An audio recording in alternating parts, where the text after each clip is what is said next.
After a year of virtual learning, a lot of kids and parents are eager to get back to the time-honored tradition of summer sleepaway camp. At the same time, hundreds of camps across the U.S. are struggling to find enough workers. NBC News Now correspondent Dasha Burns went to a camp in rural Pennsylvania for a closer look. Last summer, 84% of overnight camps in the U.S. weren't able to operate because of COVID-19. The good news is this summer, many of those camps are able to welcome back campers as COVID rates have dropped. But the bad news is a lot of camps are struggling to find enough employees to operate these summer camps. Part of the problem has to do with visas for camp counselors from overseas. For camp director Lauren Rutkowski, preparing to open her sleepaway camp in rural Pennsylvania is always a challenge. But this year, it's been exceptionally difficult. All over our industry, people are struggling for staff. Camps across the country rely on international staffers who come on J-1 visas. Camp IHC typically employs nearly 200 counselors from overseas. But this year, the COVID travel ban forced a number of consulates and embassies to stop granting visas, leaving camps like Lauren's struggling to fill vital positions. How big a proportion of your counselors are from overseas? So typically anywhere from 30 to 40% will be international. How does that compare to what you have this year? So we've probably cut it in half.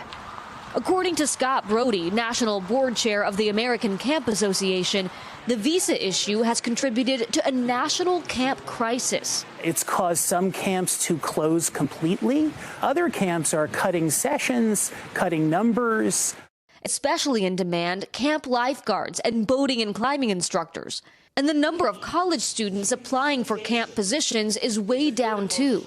After a year of confinement, they want to spread their wings, and coming to camp and giving up some of that really wasn't that attractive for some. Some international camp workers are finding their way into the U.S. by way of Mexico. That's where Irish native and head camp counselor Sean Yelverton got his visa. We're talking total probably 15, 16 days. But others, like Roxy Bradley, weren't so lucky. The UK native was a Camp IHC counselor before the pandemic, but this summer she was unable to get a visa to return. I'm upset. I'm frustrated. I wish I could be there. Lauren said to reopen this summer, she launched a website and social media campaign aimed at recruiting American college students to fill positions. It worked. She's found enough workers for now. That the kids are going to come here and they are going to feel that everything is normal. But it was an absolute beast of a job getting to that point. The camp directors and experts we spoke with say they're hopeful that these visa issues will be rectified by next summer.